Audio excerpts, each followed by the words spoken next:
Yes, reka nongere mbasuhuze mwese abakurikiye business isobanutse, mbifuriza gukomeza kugubwa neza aho buri wese aherereye kuri iyi si. Nsuhuje cyane abapioneers bagize amahirwe yo kumayininga Pi network. Pi network igisubizo gitangaje. Iyo ngiyo imaze kuba inkuru y'ikimenya bose nubwo itemerwa na bose. Uyu mwanya rero ndagira ngo tuganire ku kuntu mu Rwanda by'umwihariko abari mu Rwanda, abari Uganda, abari South Africa, abari muri East Africa cyangwa se muri Afrika nyirizina, eske aba pioneers bari muri Afrika nyirizina. Reka ne kuvuga Afrika rega, bari ku isi hose, aho waba uri hose ku isi ufite smartphone mu ntoki yawe ishobora kujyamo application iyo ari yo yose, amafaranga ya Pi yakugeze mu biganza. Reka nitangire urugero rwa hano mu Rwanda. Maze iminsi cyangwa se kenshi nkunda kuganira n'abantu bakambaza uko bazabona amafaranga ya Pi. Nkagerageza kubasobanurira nti uzajya unyura muri exchange platforms zitandukanye uvunjishe uyabone mu banyarwanda, mbese nkababwira inzira zitandukanye, ariko noneho hari inzira itomoye idashidikanywaho kandi yemewe mu Rwanda uzajya ubonamo amafaranga ukuye muri Pi network.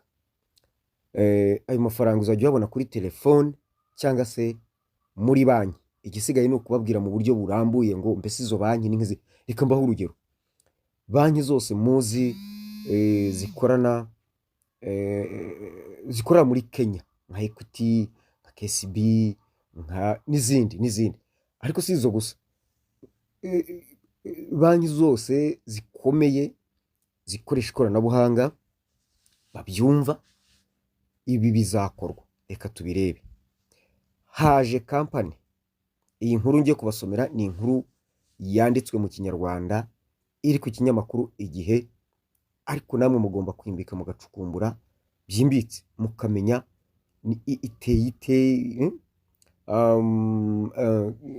ni company yitwa Kotani Pay. Kotani Pay, Kotani mu Kinyarwanda byanditswe Kotani Pay, pay yo kwishyura. Kotani Pay ni company nshya yari isanzweho, yego ifite uko ikora, ariko none ubu yageze mu Rwanda. Iyi rero izajya ifite umwihariko wo kujya ivunja ama cryptocurrencies yose. Si yose wenda ubu ngubu hari agera kuri 15 imaze gushyira ku rutonde bakorana. Byumvikane yuko natwe tuzajya tunyuza muri ayo ngo harimo Binance. Harimo Binance ngira ngo murayimenyereye, murayizi. Murumva ko kandi Binance murabizi ko yaje muri Pi network tayari. Ngani mwongere mumbwira ngo amafaranga ntayo dufite. Ubu ngubu igihangayikishije cyangwa se iki turaje ishinga kumenya no kumenya ngo Pi izaba ifite agaciro kangana iki. Biranditse, biri confirmed guhera mu kwezi kwa gatanu muri system za Pi network. Ikindi nyiri umushinga yivugiye yuko Pi agaciro kayo kazaba kangana nk'ako abapioneer bayigeneye. Twayigeneye $314,159 by'idolari. Turanayikoresha. Igisigaye ni ukutumurikira umushinga no kutubwira ngo endelea mujye mbere. Kotani rero ni company y'Abanyakenya y'umugabo bita Machiriwa. Iyi company nta n'ibitwenge mfite byo guseka kuko ni ibintu byantangaje, nanjye birandenze. Reka nsome inkuru mwumve. Ku Gihe baravugira bati u Rwanda na Uganda byungutse sosiyete nshya itanga serivisi zo kwishyurana.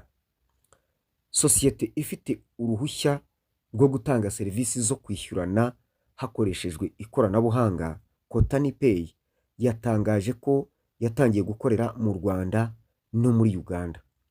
Kwakira iyi sosiyete bisobanuye amahirwe ku bigo bya serivisi y'ikoranabuhanga ryifashishwa mu rwego rw'imari, fintech n'abakora ubucuruzi bw'amafaranga yo kuri interinete bwa cryptocurrency mu karere ka Afurika y'Iburasirazuba, mu kwimakaza gahunda yo kwishyurana hakoreshejwe ikoranabuhanga. Isoko mu bijyanye n'ikoranabuhanga cyane iryifashishwa mu rwego rw'imari cyangwa irigezweho rya blockchain riri kwaguka mu Rwanda no muri Uganda, ku buryo hari ubushake bwo kwakira ikoranabuhanga ryifashishwa mu guhererekanya amafaranga. Abacuruzi bo mu Rwanda na Uganda bashobora gukoresha urubuga rwa API. API ni iki? Ni buryo bw'ikoranabuhanga bwifashishwa mu guhererekanya, mu gukoresha ibikoresho byinshi bihererekanya amakuru, harimo nk'icyitwa Nexus. Nexus buriya ni urubuga mpuzamabanki n'iryo koranabuhanga rya blockchain. Reka nsubiremo neza iyi nkuru.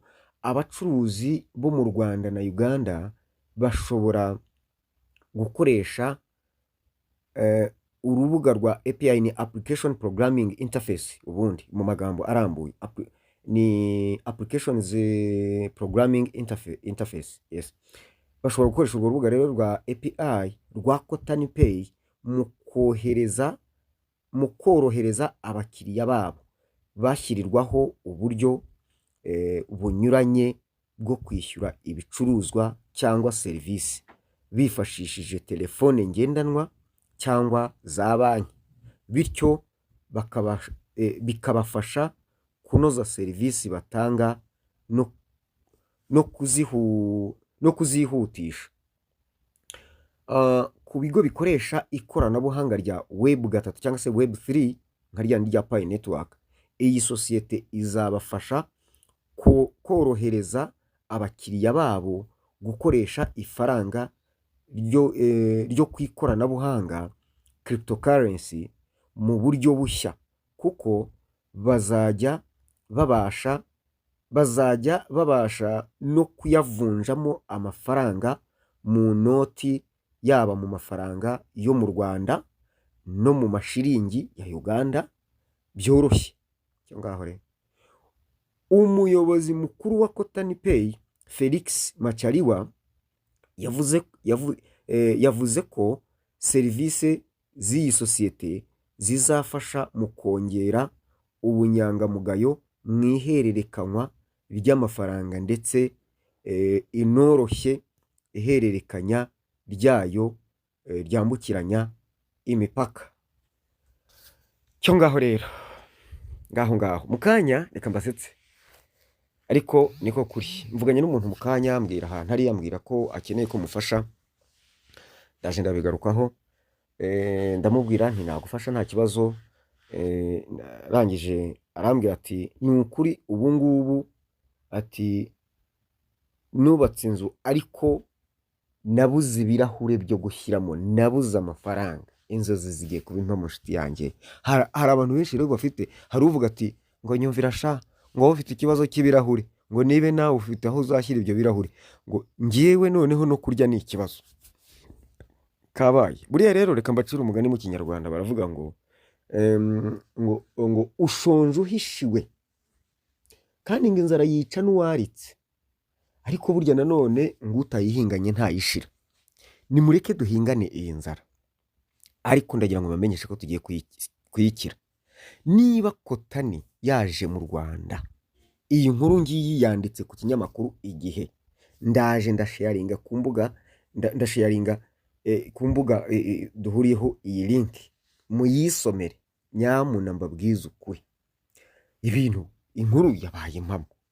Umuntu washidikanya, hari abantu bameze nkanjye, ngira ngo nari ndimo nsoma inkuru numva amarangamutima aranyuzuye, numva no ngira nikora no maso, numva amarira asa nk'ahashotse, kuko hari ibyishimo bituma ushobora no kurira.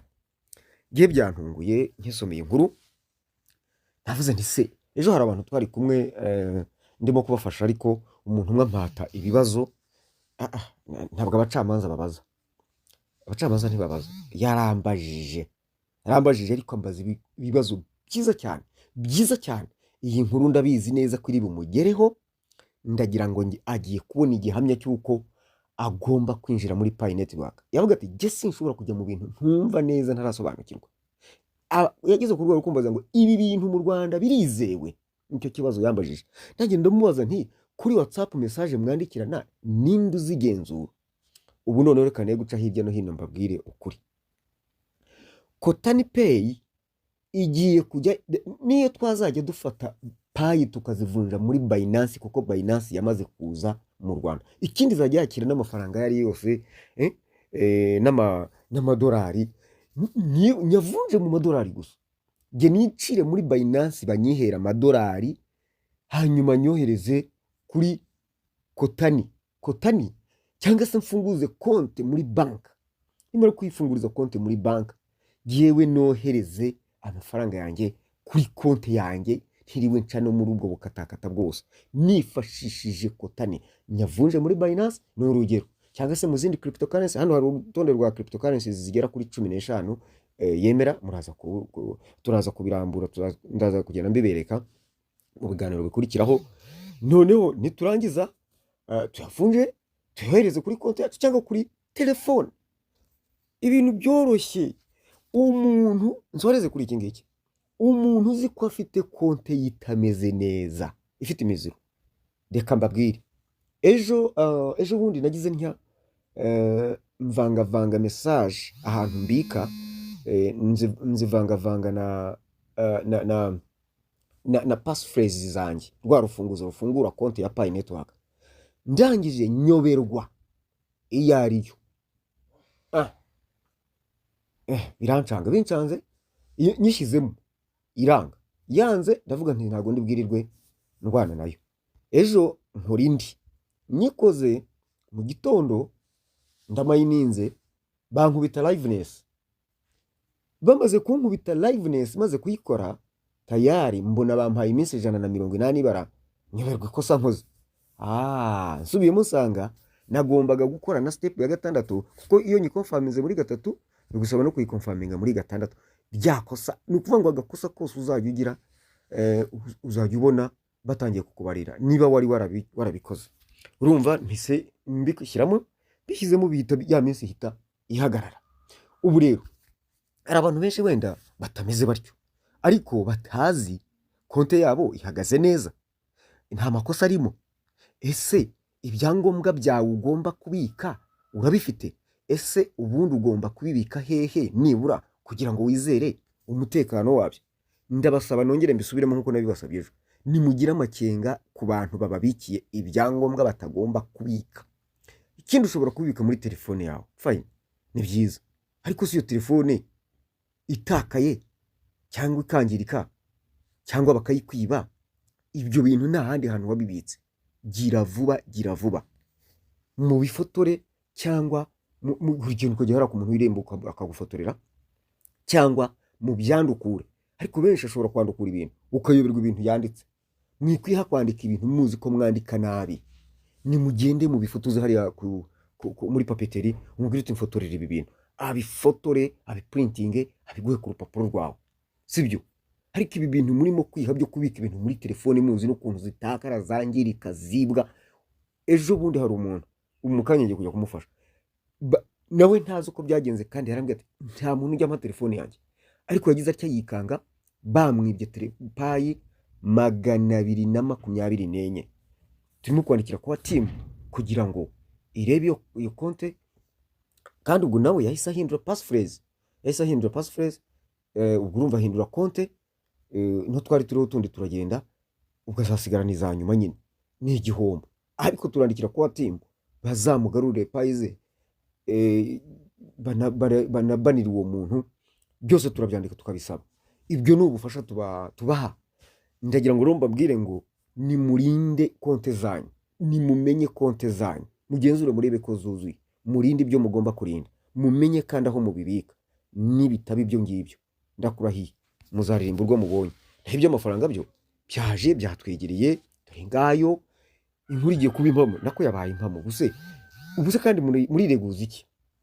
Urabona ko rero ibintu niba iyi kotani yaje gukora mu Rwanda kandi ikaba ivunja ama cryptocurrencies, impamvu payi mutayibonaho nuko ntirajya ku isoko cyangwa se ntiranegotiatinga nabo, ntabwo irumvikana nabo, kuko bagomba gucaginga, bacaginga ibisohotse n'ibyinjiye muri kotani. Ibyo usohora ni ibiki, ibyo winjiza ni ibiki, byose utanga igice urishyura. Ni nkuko ese ubu ngubu nahaguruka ahantu ngiye nteze imodoka nkishyura, n'ingaruka ne kwishyura n'abacuruzi. Ibyo no muri banki birakorwa, niko bimeze, cyangwa se muri serivisi z'imari ni gutyo bikorwa. Ibyo nta kibazo kirimo. Icyangombwa nuko bampa serivisi ngize nti nshaka mbasaba kandi bampa. Ngayo nguko kotani urakaza neza. Igisigaye no kumenya ngo izagira ibiro hehe, nihe izagira ibiro. Ubu ngubu birakorera mu bihugu birenga 10 muri Afurika. Igisigaye no kumenya ngo izabikorera hehe mu Rwanda. Ibyo byose ni amakuru turimo gukurikirana, tuza kubagezaho umunsi ku munsi cyangwa se igihe icyo ari cyo cyose. Ibisigaye rero mininga. Hanyuma rero muri description aho ngaho munsi y'umutwe w'inkuru ukandamo ukabonamo contact zanjye, kumfasha bisaba iki, kugufasha bisaba iki, ukamamagara ukambwira, kunyandikira kuri WhatsApp bimaze kunanira, uranyandikira message ni nyinshi nk'ibihumbi n'ibihumbi sinzisome. Ubu mbese WhatsApp niba nza kuyikuraho byanyobeye. Cyo ko runyandikiye muri message isanzwe biroroshye, cyangwa se you call me, just call me, nkamamagara kuri utinde kanari kandi hano nkeneye ibi nibi, uramfasha iki, uri he, uko nguko. Murakoze cyane, muhahe muronke. Kandi sabe buri muntu wese we kwishinga ngo kotari yaje ngo ubwira yaduhaye, no. Kora akazi kawe neza. Pi network ntago iraba launched ngo tumenye aho bigana. Itariki 31 z'ukwa 12 nyuma yaho nibwo tuzatangarizwa umunsi open mainnet izabera. Ntago umunsi tuwuzi, nibwo bazatubwira umunsi izabera. Uwo munsi izabera ntituzi ngo n'iryari, bishobora kugira mu kwa gatatu, bishobora kugira mu kwa gatandatu. Icy'ingenzi nuko dushonje duhishiwe. Mugubwe neza, muhahe muronke, mukora akazi neza, mureke kurangara, kandi buri wese arinde ibye, arinde konte ye ya Pi network. Ngayo nguko, murakoze, mugubwe neza. Jye ni Tite Kamanzi. Iyi ngiyi ni business isobanutse. Ahasigaye buri wese ategereze ibyiza biri imbere.